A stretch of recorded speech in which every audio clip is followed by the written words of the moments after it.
실제로 겪었던 실화 괴담들. 첫 번째 이야기, 여자를 함부로 다룬 쓰레기의 최후. 이 이야기는 옛날 친구였던 양아치 녀석한테 들은 이야기입니다. 그 녀석과 같은 조직에 있는 놈들 중에 길거리에서 여자를 꼬셔서 모텔까지 같이 가는데 또 같은 녀석이 있었다고 하네요. 헌팅 전문가라고 할까? 흔히 픽업 아티스트라고들 하는 그런 겁니다.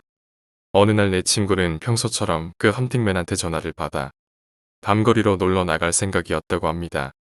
하지만 갑자기 몸 상태가 좋지 않아져서 그냥 쉬기로 하고 집에 혼자 드러누워 있었습니다. 그래서 그 헌팅맨 녀석은 혼자 밤거리에 나섰고 그리고 놀던 가닥이 있으니만큼 능숙하게 괜찮은 여자를 낚는데 성공했다고 합니다. 반항하는 여자를 강제로 끌고 가며 때리기도 좀 때렸다고 하고 그렇게 지쳐서 녹초가 된 여자에게 약을 먹이고 어찌어찌 강제로 범하면서 즐겼다는 것이었죠. 그런데 새벽녘 갑자기 여자의 상태가 급격하게 나빠지더니 그대로 숨을 거뒀다는 것이었습니다. 사인은 아마 폭력과 과도한 약물 복용이었고 애초에 그 여자는 첫 경험이었던 것이었습니다.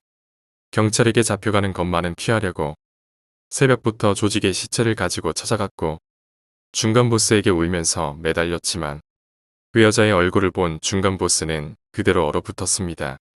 그 여자는 엄청난 세력을 자랑하는 조직 두목의 딸이었던 것이었죠.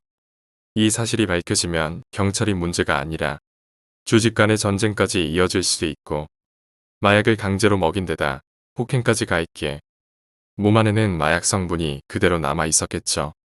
눈으로만 봐도 군데군데 멍이 보였습니다. 들켜서는 안 된다는 생각에 중간 보스는 황급히 여자를 깊은 산속에 묻어버리기로 했지요. 중간 보스의 목적은 그뿐만이 아니었고 조직에 누를 끼친 그 녀석까지 함께 묻어버릴 생각이었던 것입니다. 여자를 묻을 구멍을 파낸 후 잔뜩 지친 모습의 그를 청테이프로 묶어 산채로 여자의 시체와 함께 던집니다. 그 녀석은 격렬하게 반항하며 날뛰었지만 신경 쓰지 않고 그대로 흙을 던져 생매장시켰습니다. 중간 보스는 조직으로 돌아가 보스에게 모든 것을 보고했지만 그 조직이 쓰고 있던 매립지는 곧 새로 도로가 날 곳이라 공사가 다음 달부터 시작될 예정이었습니다. 들키지 않으려면 더 이상 사용하면 안 되는 장소였던 것입니다. 중간 보스는 놀라서 황급히 산으로 돌아가 시체를 다른 곳으로 옮기기로 했지요. 조직원 몇 명을 데리고 현장에 도착해서 아까 막 묻었던 부드러운 흙을 파내자 조금씩 남자와 여자가 월사안고 있는 시체가 모습을 나타냈고 남자도 이미 숨을 거둔 듯 했지요. 하지만 무언가 이상했습니다. 아까 묻을 때는 분명 여자의 시체를 먼저 던진 후 그 위에 남자를 산 채로 던졌었습니다. 그런데 파내고 보니 둘이 옆에 나란히 누워 꽉 끌어안고 있는 형태가 되어 있는 것이었지요. 그뿐 아니라 기묘하게도 분명히 시체였다. 여자의 양손이 남자의 목에 휘감겨 있었고 검붉은 손가락 자국이 남자의 목에 선명히 나 있었다고 합니다. 중간 보스는 시체를 꺼내 따로 묻어버리려고 했지만 무슨 수를 써도 여자의 두 손이 떨어지지를 않았습니다. 결국 그 자리에서 불을 질러 처리했다고 합니다. 두 번째 이야기, 아버지가 가져온 인형에 붙어있던 귀신. 어릴 적 겪었던 기묘한 이야기입니다. 우리 아버지는 거지 근성 같은 게 있었고 근처 쓰레기장에서 언제나 망가진 가전용품이나 잡동사니를 찾아다니셨습니다. 아버지는 항상 아깝게 이런 걸 버렸대라며 집에 가지고 오곤 하셨지요. 가족들은 그런 아버지를 보며 부끄러우니까 그만하라고 부탁했지만 그렇다고 말을 들을 아버지가 아니었습니다. 결국 다들 포기하고 아버지가 좋을 대로 하라고 내버려 두게 되었고 아버지가 주워오는 것은 별의별 종류가 다 있었지요. 그 중에는 도대체 왜 이런 걸 가져왔나 싶은 기묘한 것도 꽤 있었던 것으로 기억합니다. 그중 하나가 그 인형이었고 어느 날 집에 돌아왔더니 나와 여동생이 같이 쓰는 방에 낯선 인형이 놓여 있었습니다. 어차피 또 아버지가 주워온 거였을 테지요. 왜 이런 더러운 인형을 주워온 거야? 라며 속으로 투덜대며 그 인형을 째려봤습니다. 아이들이 팔에 자주 껴안고 다니는 흔한 젖병을 무는 인형이었고 긴 속눈썹에 동글동글한 갈색 눈동자였습니다. 젖병을 물기 위해 살짝 열린 입술은 당장이라도 뭐라도 속삭일 것만 같이 생겼지요. 새 것이었다면 분명 사랑스러운 인형이었을 것입니다. 하지만 이전 소유자가 인형을 꽤 거칠게 다뤘는지 흰 뺨 한쪽에 찍하고 검은 매직으로 낙서가 되어 있었습니다. 그뿐 아니라 눕히면 깜빡 감길 눈꺼풀도 한쪽만 움직였고 그것도 반밖에 안 닫혀서 마치 한쪽 눈이 짓눌린 것 같은 험악한 꼴이 되어버렸습니다. 빈말로도 귀엽다고는 못할 그런 인형을 왜 아버지가 가지고 온 것인지는 알 수 없었어요. 나도 여동생도 원래 어릴 적부터 인형놀이를 좋아했기에 방 안에는 미미 인형이나 케이스에 들어있는 프랑스 인형과 봉지 인형 등 수많은 인형들이 쫙 늘어서 있었습니다. 그 사이에 아버지가 주워온 이 인형이 이질감을 발현하며 섞여 있던 것이었지요. 다른 인형들은 어릴 적부터 함께 놀았던 것들이니만큼 애착도 있고 거기에 있다는 걸 부자연스럽게 여긴 적은 한 번도 없었습니다. 하지만 그 젖병 무는 인형만은 달랐고 침대에서 자는 나를 말없이 그 눈동자만으로 매일 저녁마다 가만히 응시하는 느낌이었죠. 솔직히 꽤 기분 나빴지만 그렇다고 아버지가 기껏 주워온 것을 함부로 버릴 수도 없으니 어쩔 수 없이 방에 둘 수밖에 없었습니다. 그리고 얼마 후부터 나는 기묘한 일들을 겪기 시작합니다. 침대 위에서 여느 때처럼 누워 자고 있는데 문득 귓가에서 누군가의 말소리가 들려옵니다. 아이일까? 내 귓가. 그것도 무척 가까운 곳에서 갑자기 아이가 웃었고 마치 못된 장난을 치고 나서 신이 난 듯한 웃음소리였습니다. 처음에는 한 사람의 웃음이었지만 점차 잔물결이 퍼져나가듯 와글와글하는 다른 웃음소리도 들려옵니다. 두세 명 정도일까?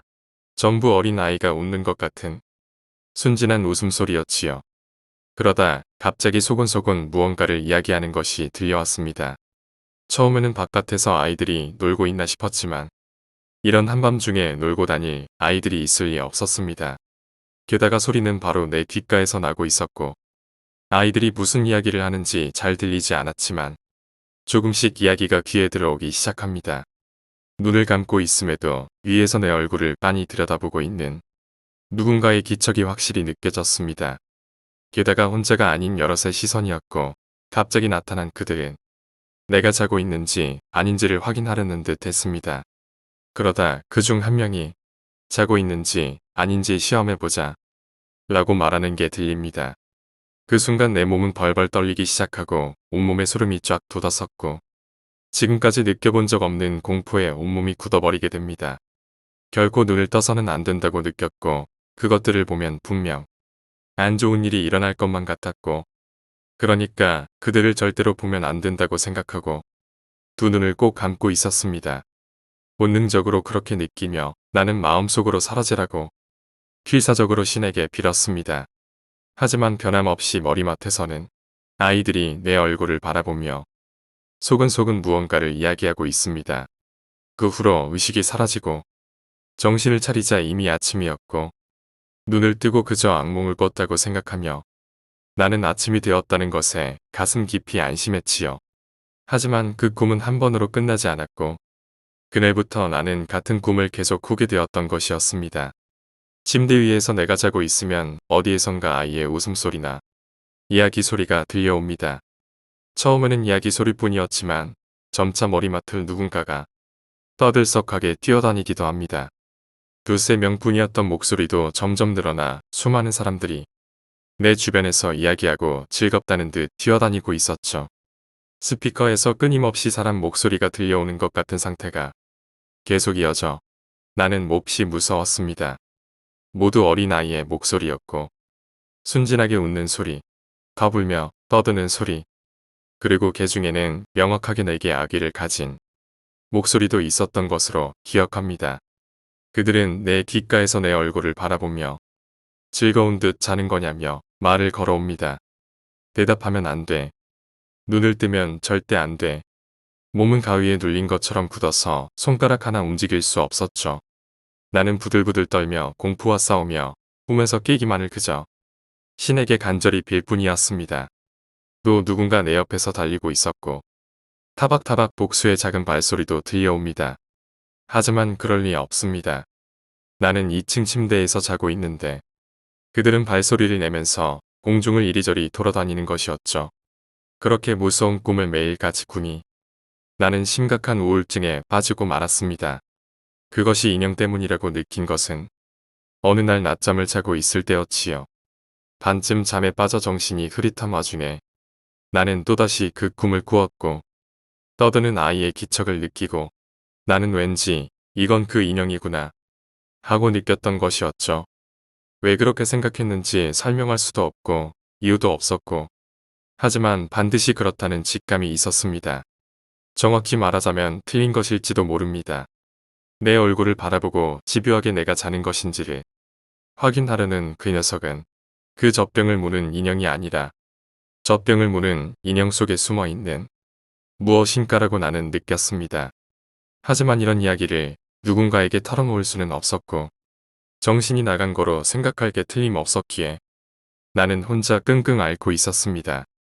하지만 문득 아래층 침대에서 자는 여동생도 무언가 이상한 낌새를 느끼지 않았나 궁금해졌습니다. 그래서 여동생에게 물어봤지만 여동생은 이상하다는 얼굴로 그런 소리 못 들었어 라고 평상시와 다름없는 모습으로 대답합니다. 젖병 무는 인형이 무섭고 무서워서 견딜 수가 없었고 어떻게든 하고 싶다는 생각뿐이었습니다. 하지만 내가 구체적으로 뭘 어떻게 해야 할지는 아이인 내가 알 도리가 없었고 솔직히 나 자신이 정말 미친 것은 아닌가 싶어 너무나 무서웠습니다. 어째서 나에게만 소리가 들리는 것인지 어째서 내 주위에만 그들이 찾아오는 것인지 갑자기 예전의 일이 떠오릅니다. 옛날 희미하게 여자 귀신을 본 적이 있었고 혹시 영감이라는 게 그때 내게 생겨났던 것은 아닐까? 그래서 어둠 속에 숨어있던 무언가의 낌새를 눈치채 버린 건 아닐까? 며칠 지난 어느 밤 또 그들이 찾아와 내 귓가에서 와글와글 이야기를 시작합니다. 눈을 감고 있었기에 실제로 본 것은 아니지만 20명 정도는 있는 느낌이었습니다. 그러다 보니 방 안은 사람 말소리로 가득하고 귀를 막고 싶을 정도로 시끄러웠죠. 그중 5명은 분명히 내 머리맡에서 자는 거냐고 말을 걸어왔고 내 얼굴을 보고 있는 것은 역시 그 인형일 터였겠죠. 그 녀석은 아이의 목소리로 이렇게 말합니다. 깨어있어. 깨어있을 거야. 그러자 주변 목소리들도 그에 반응해 깨어있어. 깨어있구나. 라며 일제히 말하기 시작합니다. 순진함 속에 감춰진 악이라는 송곳이 모습을 드러내는 게 느껴졌습니다. 슬슬 괜찮겠지. 이제 들어가도 괜찮겠지. 들어도 괜찮을 거야. 들어볼까? 그때 나는 그 목소리들에게 몸을 빼앗길 것이라는 공포에 질려 비명을 지를 것만 같았습니다. 하지만 변함없이 몸은 가위에 눌려서 그저 벌벌 떨고 있을 뿐이었고 도저히 이대로는 안 되겠다는 생각에 나는 처음으로 알고 있는 경문은 다 끌어모아 머릿속으로 읽기 시작했습니다. 아이였기에 제대로 된 경문을 알고 있는 것도 아니었지만 그런데도 알고 있는 말은 뭐든 필사적으로 외웠습니다. 정신을 차리자 아침이었고 지금도 그것이 꿈이었는지 아닌지 생각하다 보면 멍해집니다. 꿈이었으면 좋겠다고 생각하고 있는 것 뿐인지도 모릅니다. 그로부터 얼마 지나지 않아 우리가 살고 있던 전셋집이 재건축하게 되어 우리 집은 새로 지은 집으로 이사를 했습니다. 그 인형은 이사 도중 사라져 버렸고 이사 도중 어머니가 버렸을지도 모릅니다. 혹여나 지금도 집 벽장 안에 조용히 숨어 있을지도 모릅니다. 하지만 이상하게도 새로운 집으로 이사한 후부터 나는 악몽을 꾸지 않게 되었습니다. 지금 생각해도 이상한, 도저히 설명하기 힘든 어린 날의 괴이한 체험이었지요.